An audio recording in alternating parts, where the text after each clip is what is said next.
pelos números assustadores da judicialização no Brasil. Acho que nenhum país judicializa na área da saúde como o Brasil o faz. A pergunta: o que deu errado?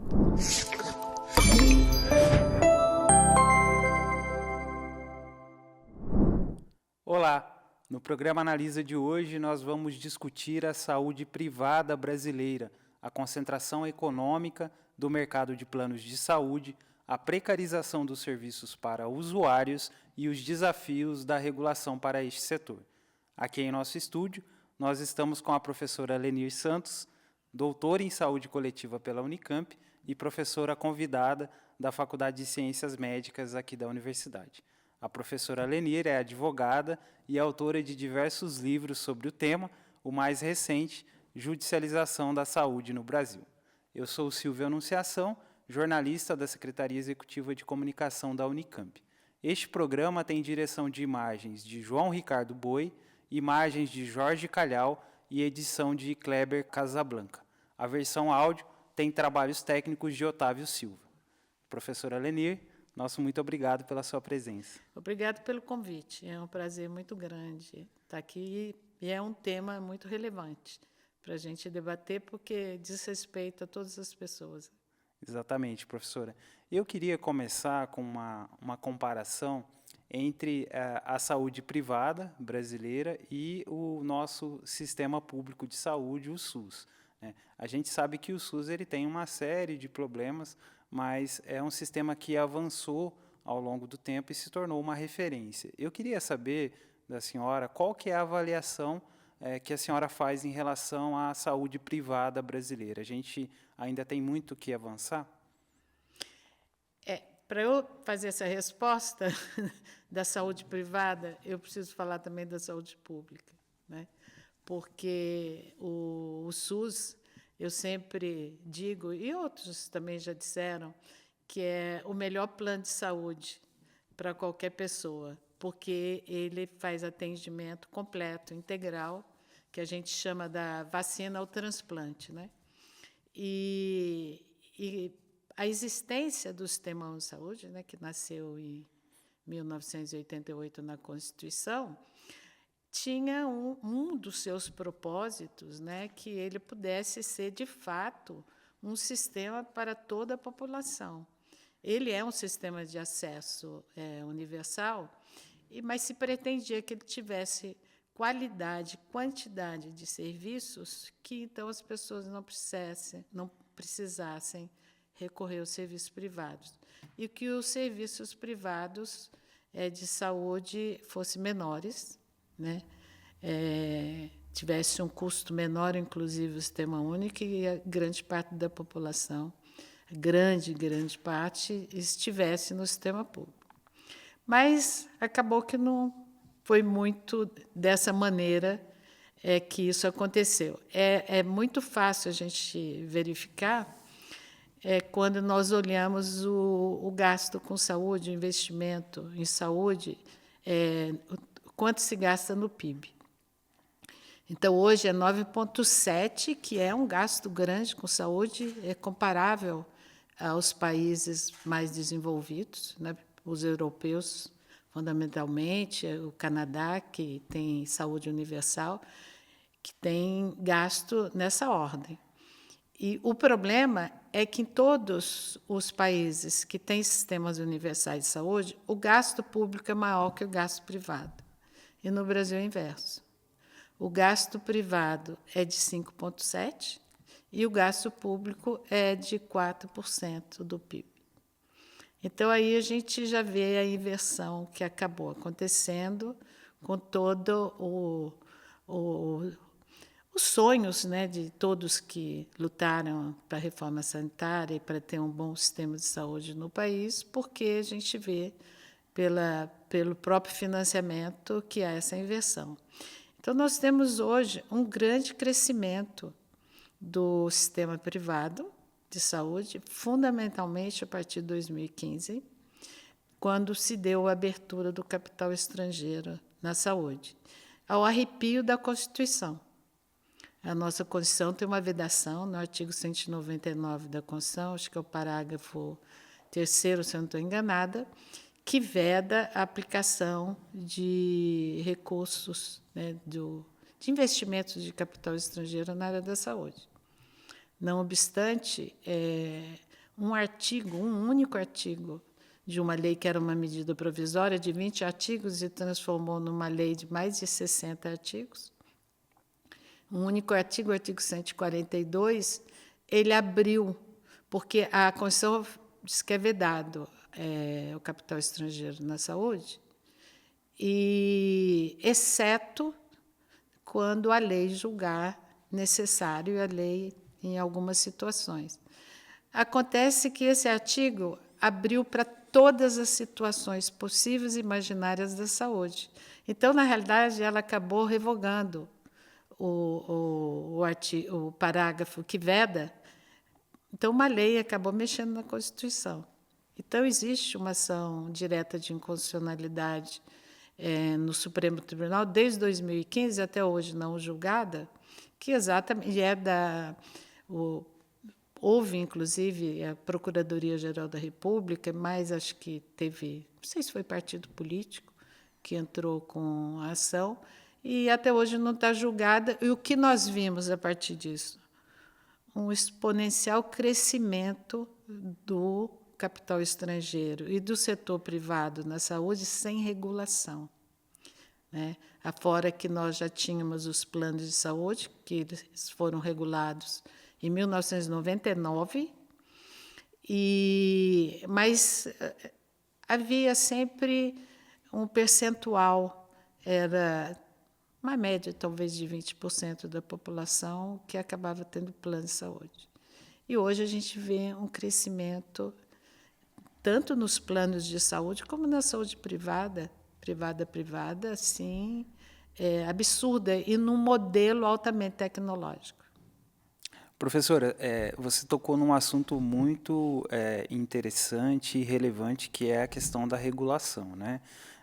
A gente sempre olha a questão da prestação final dos serviços, né, em relação à saúde privada, e nós observamos uma precarização, né? Haja vista o número de judicialização, a gente tem também uma questão de planos de saúde cada vez mais caros, né, inviabilizando muitas vezes o acesso de idosos, né, que são os que mais precisam.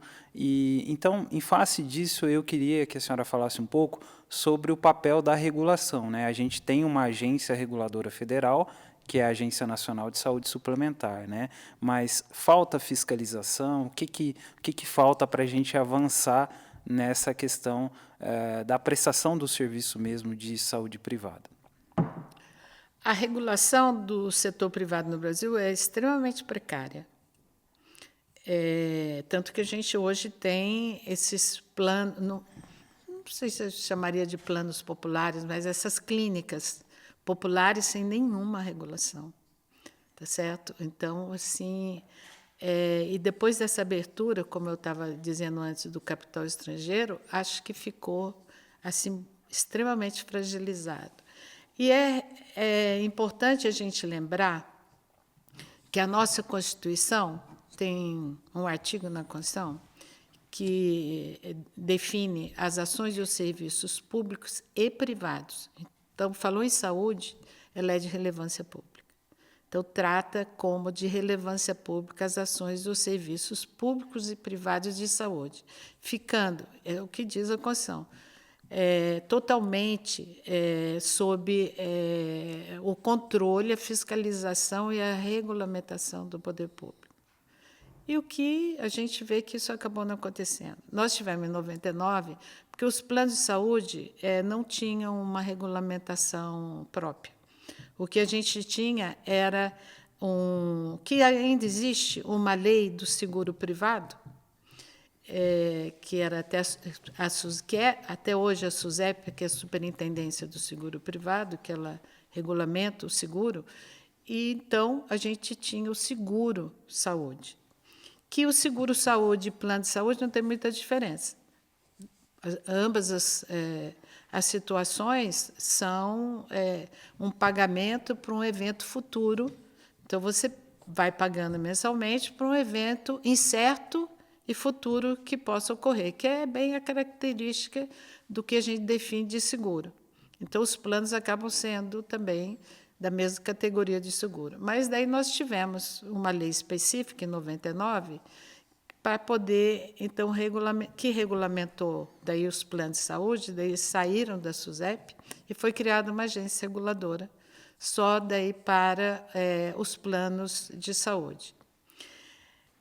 Há muitos problemas com essa questão dessa regulação, até porque, muitas vezes, quem está dentro da agência é do setor privado e vai regular o próprio serviço, tá certo? Que teria que estar que a agência é pública, né? Então, ela tem que ter uma regulação extremamente severa a respeito dos planos de saúde.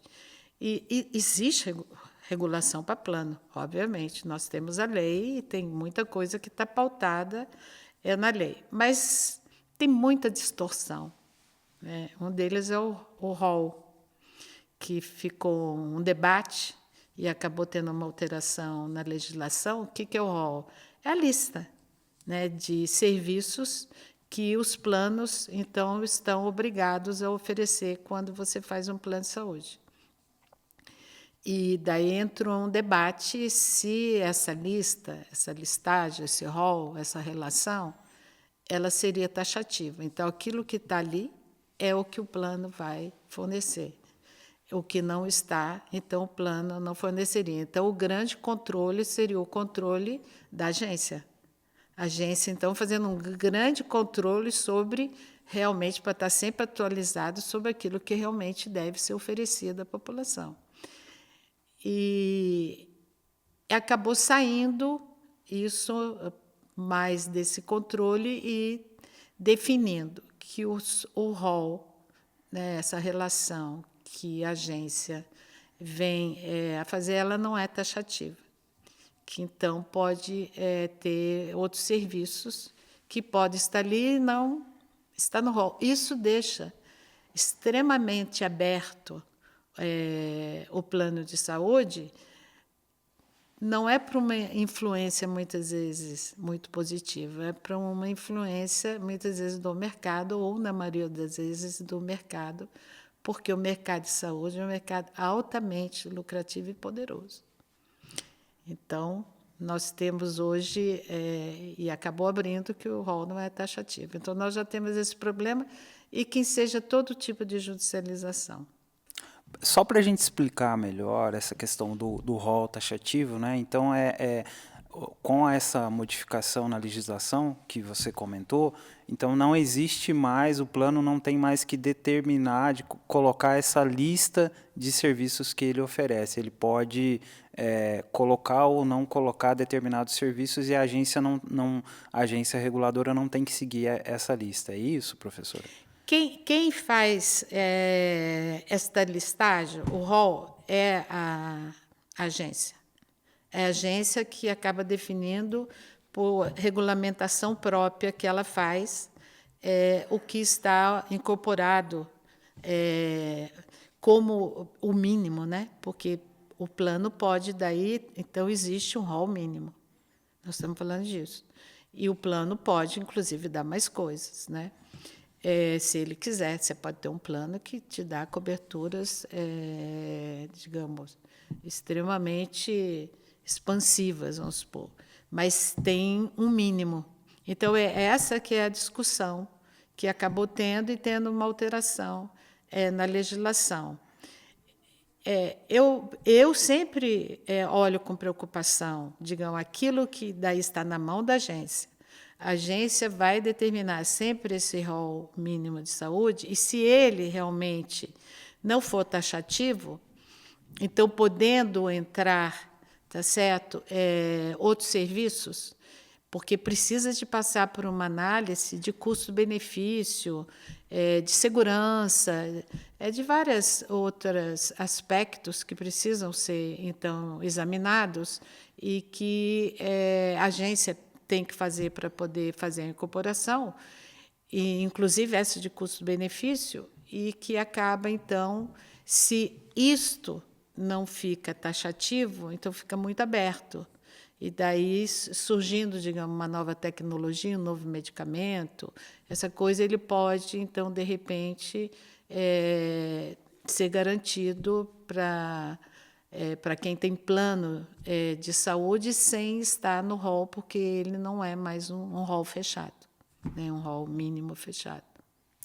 Tá bom, professora. Isso tem uma comparação, depois a gente pode falar com o SUS. Então vamos fazer essa comparação. Acho que o SUS tem essa questão taxativa, né, que a gente estava conversando aqui, né? Se a senhora puder comentar. Então, no SUS, nós temos que chama as relações nacionais. Nós temos 2 listas. Tem a Relação Nacional de Medicamentos, que é a RENAME, que é muito conhecida, e tem a RENASES, que é a Relação Nacional de Ações e Serviços de Saúde. Então, essas 2 relações, que inclusive a RENAME e a RENASES, ela a cada 2 anos precisa ser republicada, mas isso não significa que a tempo muito mais curto, 1 mês, 2 meses, você possa ir alterando. Conforme a necessidade, você vai alterando, mas a cada 2 anos você tem que fazer a publicação dela atualizada. Né? Isso não é que você atualize a cada 2 anos o conteúdo. É só a publicidade dela que é obrigatória que seja feita a cada 2 anos.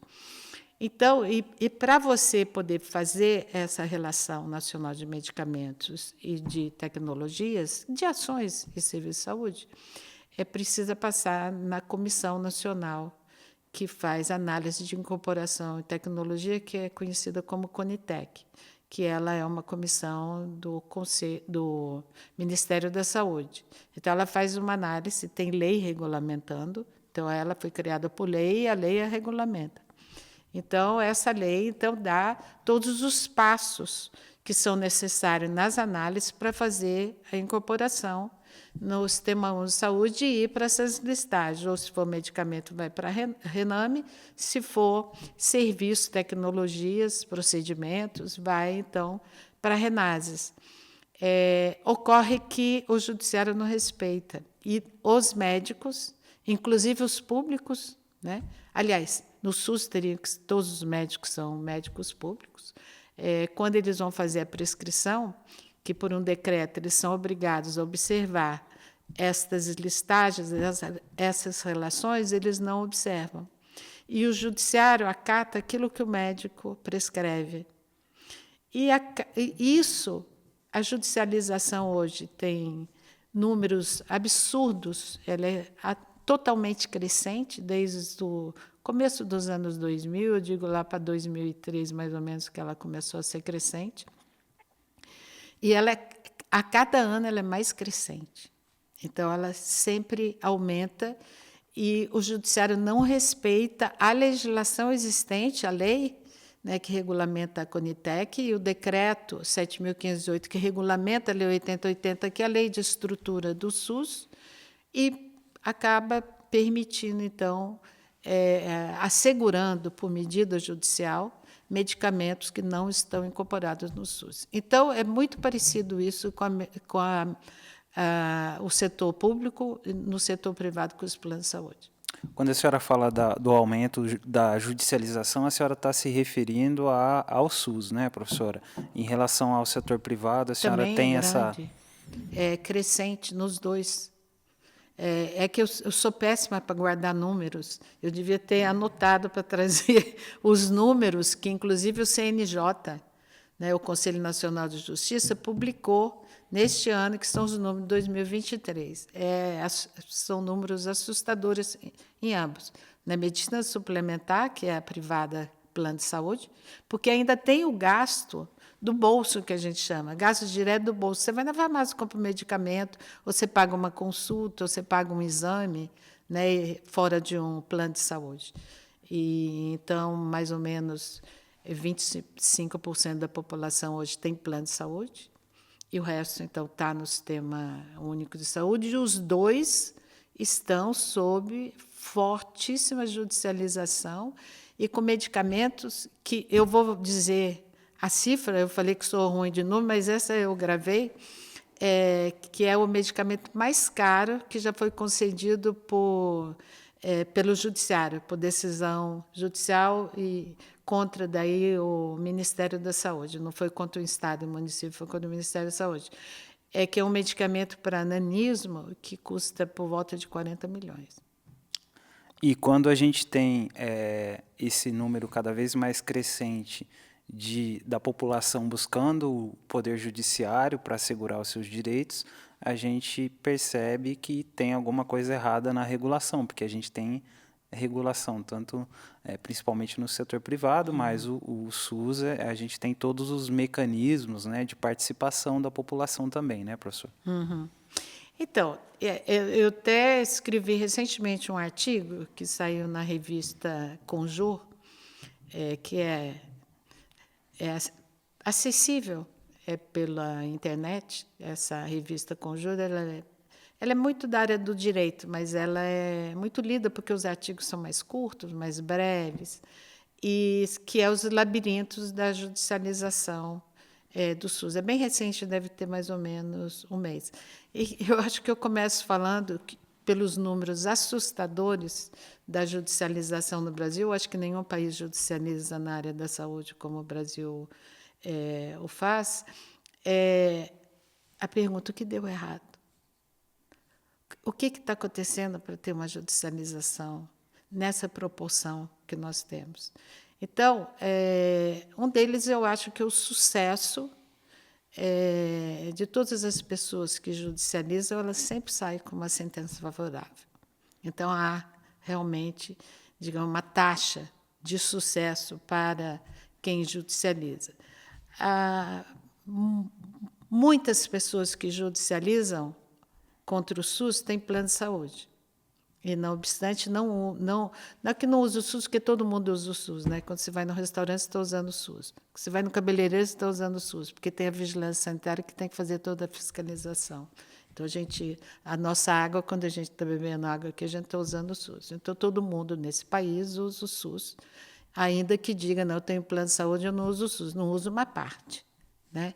Que são daí os serviços mais daí de recuperação da saúde, porque no mais usa o SUS o tempo todo. A gente está usando. Quando a gente compra vários produtos no supermercado, passou pela Anvisa, que teve que fazer a liberação, o registro, as análises, essa coisa toda. Então, nós usamos o SUS. Mas daí, quando eu vou dizer que não uso o SUS, é mais não uso o SUS nessa parte de recuperação da saúde, de exames e de ambulatorial, hospitalar, que daí realmente quem tem plano de saúde vai usar um pouco menos. Mas no tocante a medicamento, como o plano de saúde só fornece medicamento quando você está hospitalizado, não fornece medicamento ambulatorial para você, de uso contínuo, que quer que seja, na sua casa, então se judicializa diretamente, sem daí você, que eu falo, é um pé numa canoa e um pé noutra canoa.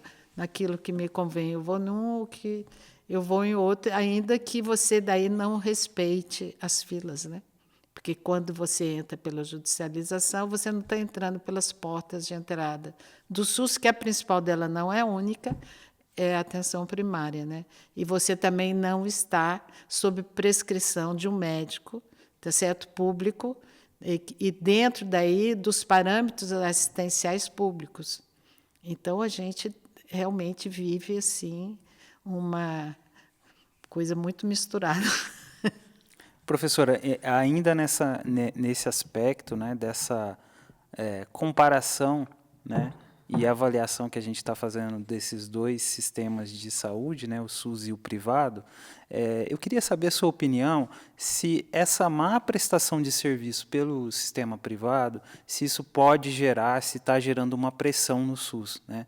A senhora acabou de citar aí o exemplo da judicialização, né?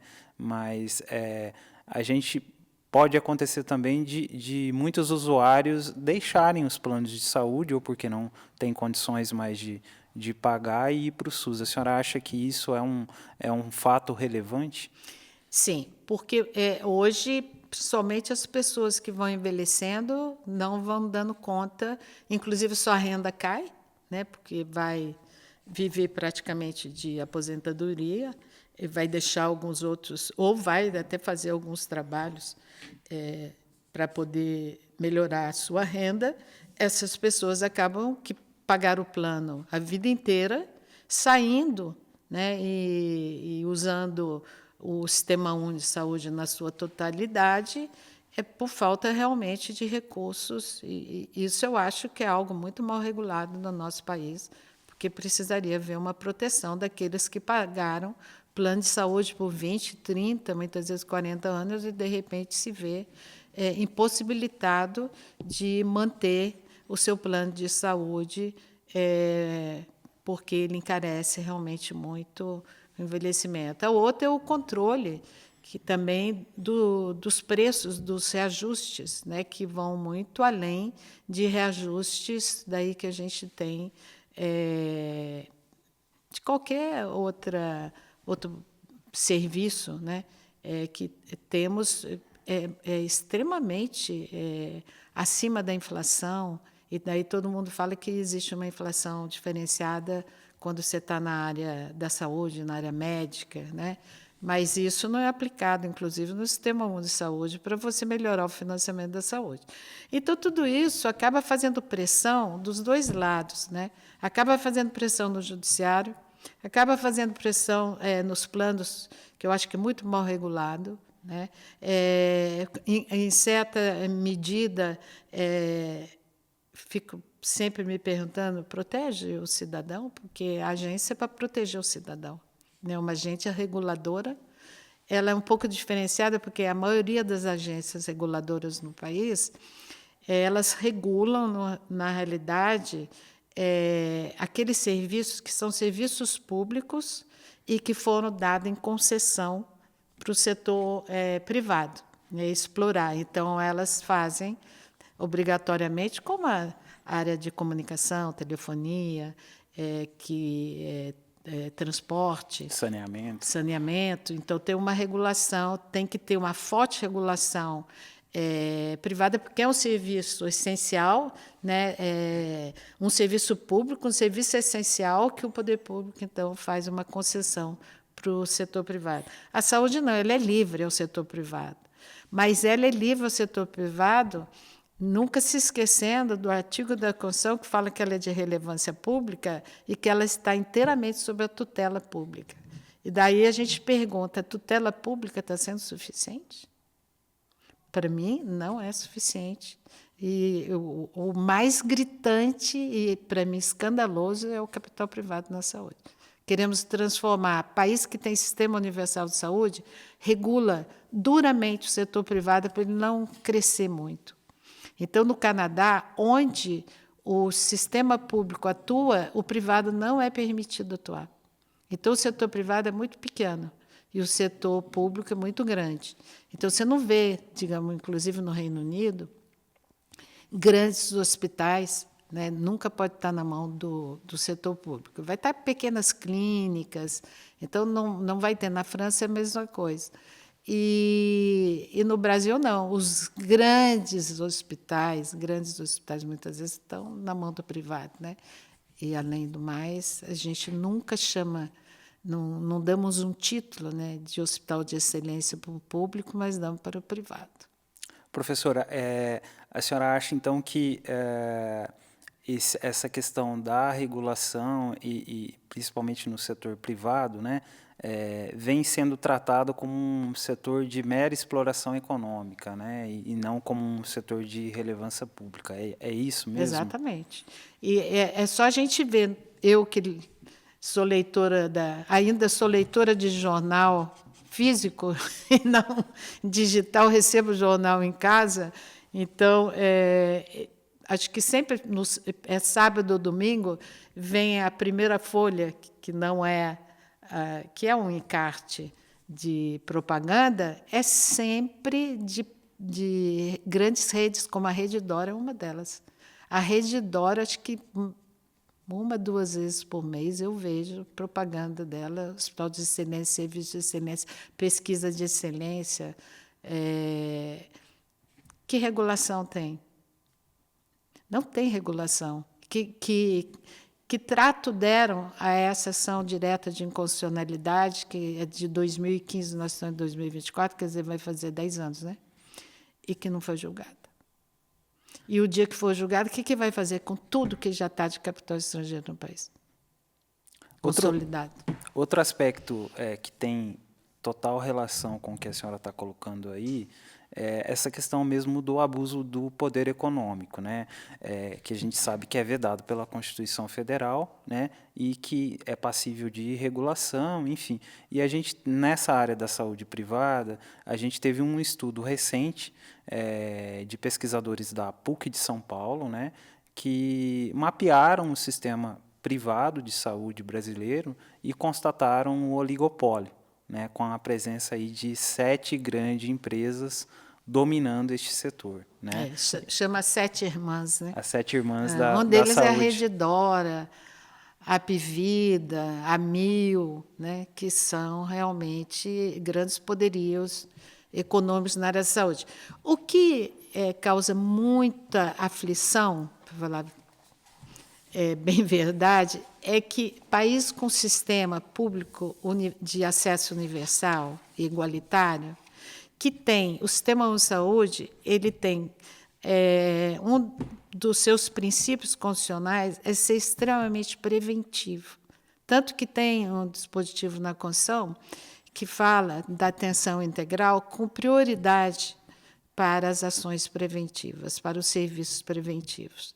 E quando você vê essa expansão do setor privado, ele não trabalha com prevenção. E ele induz a política pública, vai induzir a política pública, vai induzir, inclusive, a população a exigir cada vez mais alta tecnologia, tá certo? Dentro do próprio sistema público, até de planos de saúde, é quando você tem que primeiro cuidar da prevenção, né? Priorizar, nem vou dizer primeiro, porque você não pode abandonar também os serviços de recuperação da saúde, mas priorizar que as pessoas não adoeçam por causas evitáveis, né? E nós estamos indo para o modelo americano, e os Estados Unidos não tem sistema universal de saúde, né? E tem outra renda, que também nós não temos. Além do mais, o nosso sistema é altamente subfinanciado. Então, a gente fica aflita. O que será do SUS, né, no futuro e da população? Porque não vai conseguir ter recursos para pagar um plano de saúde. Esse surgimento crescente dessas clínicas populares, que você paga um percentual e tem acesso principalmente a consulta, alguns exames. Para onde você vai daí quando é mais complexo o que você tem? Para o Sistema Único de Saúde, só que o Sistema Único de Saúde não tem financiamento suficiente e não tem uma população que lute cada vez mais para que tenha, que vá como na Inglaterra, que vai para as ruas, digamos. Margaret Thatcher fez grandes mudanças, né, no estado de bem-estar social inglês, mas não conseguiu mexer na saúde, porque todo mundo foi para a rua porque tem sentimento de pertencimento, e você, quando você sente que o serviço não te atende, você não tem sentimento de pertencimento. E quando você tem sentimento de pertencimento, você vai para a rua e fala, ninguém vai botar a mão. Então, o SUS tem que ser um grande valor, assim, que a população fala assim, eu não abro mão disso. Como acho que tem mais, quando a gente fala de educação, principalmente no ensino superior, que tem ótimas universidades no nosso país, que são gratuitas, se falar que vai cobrar, realmente a população acaba se revoltando. Na saúde, se o serviço não fica um serviço de qualidade e em quantidade suficiente, e qualidade também suficiente, você acaba não despertando esse sentimento, e isso faz com que todo mundo judicialize, ao invés da gente judicializar o financiamento. Vamos brigar para ter financiamento suficiente para o coletivo, e daí você começa a ir para o individual. Tá perfeito, professora. Muito interessante a discussão. Ainda nessa questão do abuso de poder econômico, né, a gente sabe que em serviços privados, né, essa questão da concorrência ela é um fator muito importante para a própria melhoria do sistema, né, e não é o que a gente tem observado aqui, né, professora? Não é porque, na realidade, eu acho que eu conheço esse trabalho e esse professor, que é um grande economista, né, e economista que olha muito para o social e para as desigualdades, né? Porque há um oligopólio, acaba tendo ação, digamos, uma grande empresa ou investidor acaba tendo também na outra. Então fica na realidade, são grandes corporações, umas não tem concorrência, né? Interligadas com a outra. E quem não quer cuidar da saúde? Se a gente parar para pensar, digamos, é um campo e tem hoje uma alta financiarização na saúde, se negocia na bolsa hoje, tá certo? Ações de empresas que são da área da saúde. E cadê a relevância pública? Que relevância pública é essa? Se está sendo tratado como qualquer outra área, tá certo, do mercado. Ninguém é contra mercado, contra lucro, nada disso. Mas se a Constituição deu um caráter diferenciado e tratou como de relevância pública, submetendo totalmente os serviços de saúde públicos e privados, eu gosto sempre de frisar, e privados sob a tutela do poder público, que tem que regulamentar, fiscalizar e controlar, onde está isso? Bem, e o programa Analisa de hoje vai chegando ao fim. Eu queria agradecer à professora Lenir. Muito obrigado, professora, pela contribuição aí para a discussão desse tema extremamente relevante, né? Sim, porque diz respeito a todos nós, não tem quem não queira cuidar da saúde. E com o envelhecimento da população, então, é muito mais preocupante, né? E para você que nos acompanhou até aqui, também o nosso muito obrigado. Acompanhe as nossas redes sociais, o nosso canal no YouTube e as notícias no unicamp.br. Tchau!